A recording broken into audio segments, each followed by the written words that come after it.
Hi, Karen Curry Parker here with your weekly Human Design Evolution Report.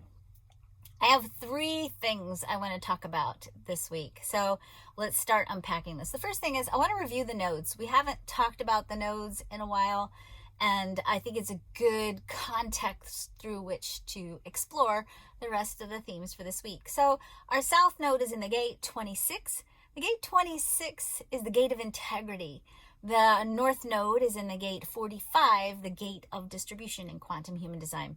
When we look at the nodes, I look at the nodes a little bit differently when I sort of explore the meanings that they bring us through the lens of planetary transits.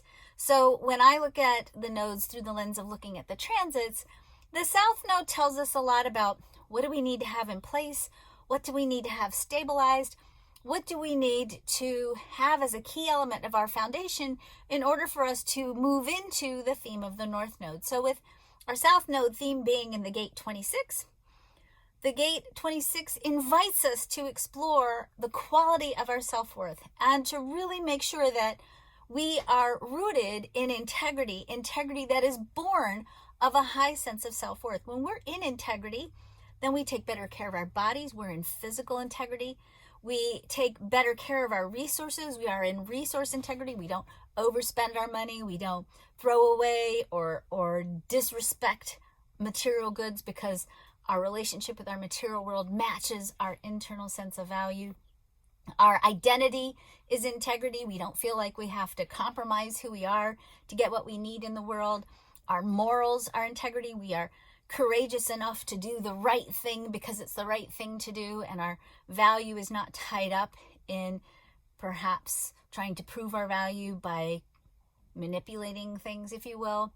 And our energy is integrity. When we have a high quality of self-worth, we nurture ourselves, we take care of ourselves, we don't make commitments we don't have the energy for, and we keep our own resources, our energy, our identity, our purpose, what we have to share. We keep ourselves in a place of sustainable, not just integrity, but sustainable alignment with our value. When we're creating from that place, and this is what the South Node theme brings us, that South Node theme says when you're living in integrity, then you can move into the full expression of the gate 45, the gate of distribution. You have more to share. Your cup is full, maybe full to overflowing, and you have enough to share, and you have enough to share in a way that doesn't degrade your own value. It doesn't put you in a position of martyrdom, that doesn't cause you to make decisions that further depletes you and your own sense of worth and your own sense of value. The nodes sort of set the tone for our evolutionary theme, or I like to call it the plot outline for the rest of the planets. And so we are very much, and have been for the last few months, very much looking at how do we need to bring ourselves into integrity and stay aligned with our own personal value so that we can give more, so that we can be better leaders, and leaders from a place of alignment, and leaders in a way that is sustainable and offers us the ability to create greater well-being for the world, for each other, by virtue of our own embodiment of our own value and well-being. So that's sort of the overarching theme, if you will. The second thing I want to look at is Uranus. So Uranus has been in Taurus all year and will be for a while. Uranus is probably somewhat responsible for some of the big shakeups we've had this year. Uranus is a planet that, first of all, really gives us opportunities for major transformations. It's a planet that brings us a lot of potential for cosmic shakeups, twists and turns. It is the energy of Uranus. My very first astrology teacher used to tell me, it's the energy of Uranus that can take the sidewalk out from underneath you as you're taking a step walking down the road, and suddenly leaves you sort of hanging on one foot, not knowing where to put that next foot down. That's what Uranus does. But that disruption, if you will, that Uranus brings is important, because that disruption that Uranus brings disrupts the things that are not in alignment with our higher purpose, with the full potential of who we are. And ultimately, those disruptions brought to us by Uranus give us the catalyst for real growth and transformation, and really growth and transformation on a collective level. So Uranus this year is in a position that is the same position it was occupying in the late 1920s, early 30s, a time when we had the Great Depression, a time when we had a rise to fascism, a time when we had Dust Bowl. It was a very, very disruptive time that in the end created new social reforms. It changed the way we do economy. It changed a lot of the ways in which we do big things on the planet. And that's what Uranus does. It shifts the collective structures, major infrastructures. And in particular, this Uranian cycle, the biggest bulk of the infrastructure that it's seeking to reform right now is the infrastructure related to money and finances in the economy. So, I fully expect as we move through the next cycle of this Uranian shift that we're in, that we're going to continue to see more disruption, particularly on potentially an economic level. And that's not meant to be scary. It's not about necessarily things are going to get bad and terrible.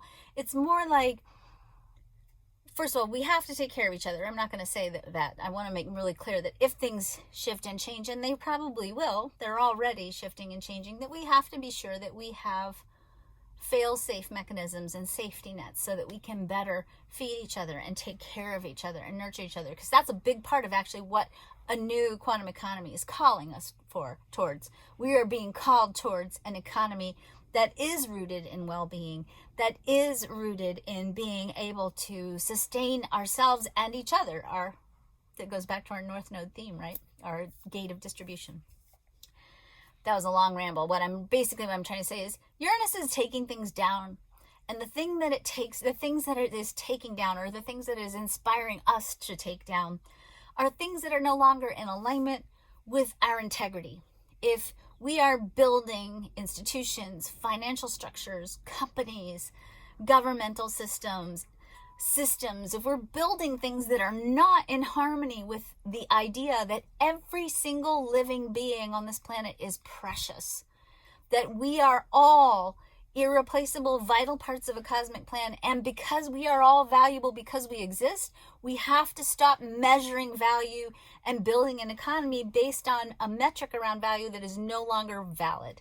So anything that is not in alignment with promoting and increasing the quality of life and well-being for all people on this planet is subject to be dismantled and taken apart, and making us ripe, if you will, for a reformation or a revolution of an epic creative proportion that promises to really create more structures, more infrastructure that supports well-being and creating more well-being in the world. So in shorter cycles, Uranian cycles can feel really disruptive and scary and uncertain. But I think the piece that I really want you to lock onto is when we go through a Uranian cycle like this, we're also really being called forth to hold a vision of where we want to be. It gives us an opening to really reform things in a big, big and beautiful way. That being said, on Friday, Uranus, which is in a retrograde station and has been in a retrograde station since August, and will not move direct until January 14th, Uranus moves in its retrograde station out of the gate 24, the gate of blessings, into the gate 27, the gate of accountability. What that means is that we are continuing a disruptive cycle that is now exploring our values. What do we consider to be valuable, and what are the things we consider ourselves to be personally accountable for? And what do we want to use our capacity to nurture and share and transform each other's with our love, with our food, with our caring, with our open arms? How do we want to use the quality of love and nourishment to really reform what's important in the world? This is an energy that invites us to really look at the question, how can we better feed each other? How can we better sustain each other? How can we make sure that we're building in alignment with values that really do take into account each and every living being on this planet? And how do we make sure that we're sustaining not just ourselves, but all of us? When Uranus goes direct in January, I have a feeling, and I just want to lay this out here for you because this gives us time to really integrate on an internal level. Retrograde cycles cause us to draw inward. This retrograde cycle is really inviting us to explore on the internal plane our own alignment with our own abundance, our own alignment with our own relationship with our value, everything we talked about with the nodes as well. Uranus is saying do that on the internal plane first so that you can create it externally. But it is a disruptive energy, and it is a values-based energy, and it's a tribal energy. And so Sometimes when this energy isn't operating in its highest expression, it can sometimes cause people to unify themselves around deeply tribal ideas, or organize themselves into little tribes, if you will, or groups of people with similar alignments who maybe are not sharing the same values as most people. That being said, when Uranus goes direct in January, it might be sort of like we take our finger off of the Coke bottle we've been shaking up, or taking a pressure release valve and opening it up. All that internal reflection has the potential to not be as regulated and in a forward movement with this Uranian forward movement. So I want to say that for those of us who are aware, and that's all of you, and it's all of you who've been listening, especially for the last year, because I've been saying this over and over again, and everything that has happened this year, maybe not the exact details, but any good astrologer has known that this year was going to be what it's been. So, and we're not out of it yet. We still have some serious, major cataclysmic energy to move through and towards, and to be transformed by. And because of that, I don't want us to let ourselves take our foot off the gas around the internal alignment piece. We can use this energy consciously to push against it, to create what we really want to be creating on this planet.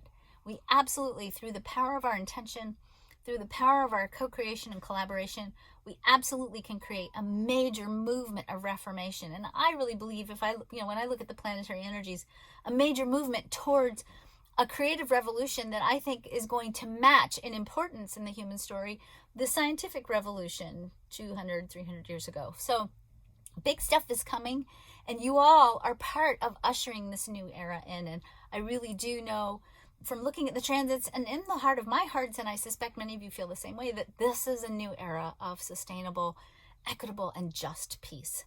We're going to get there, but we can't get there until we dismantle all the things that don't serve it. So that's a lot of what's up for us. Now, third thing I want to talk about this week, the solar and the earth transits. The sun transits in the gate 34, the gate of power.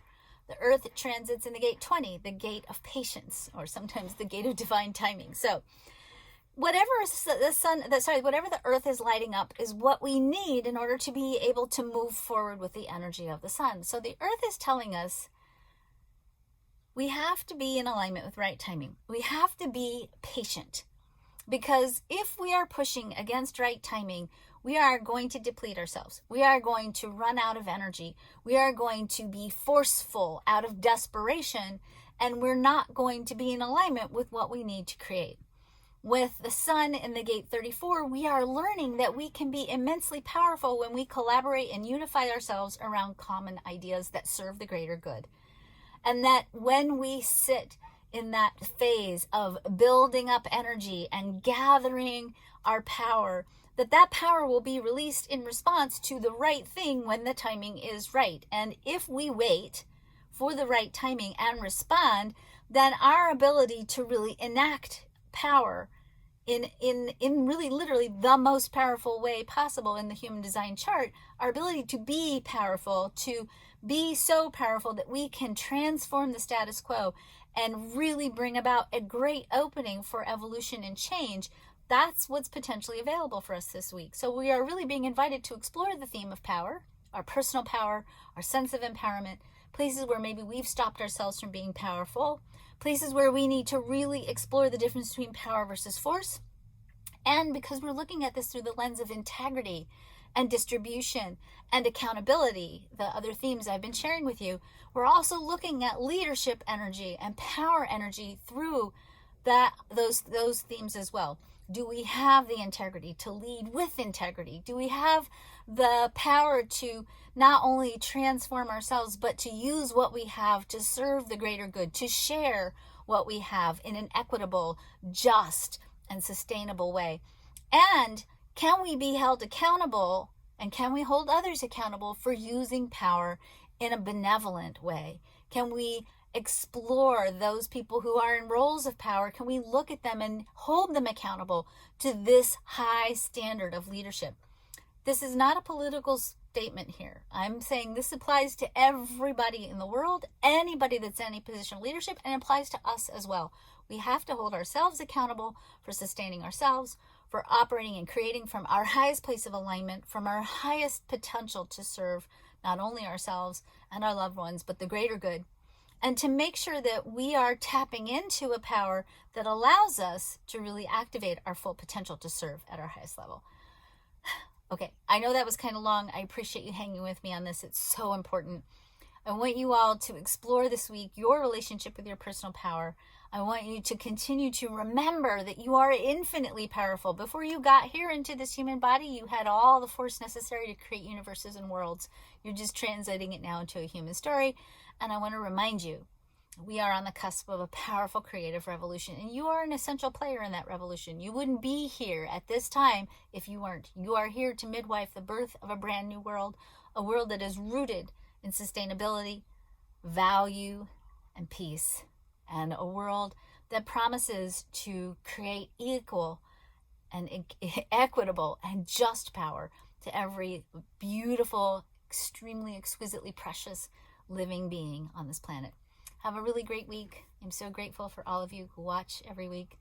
Take good care of yourselves, and please, please, please take some time to appreciate who you are, what you have, and this beautiful mission that you are on, this unique, vital, and irreplaceable role that only you can play in the cosmic plan.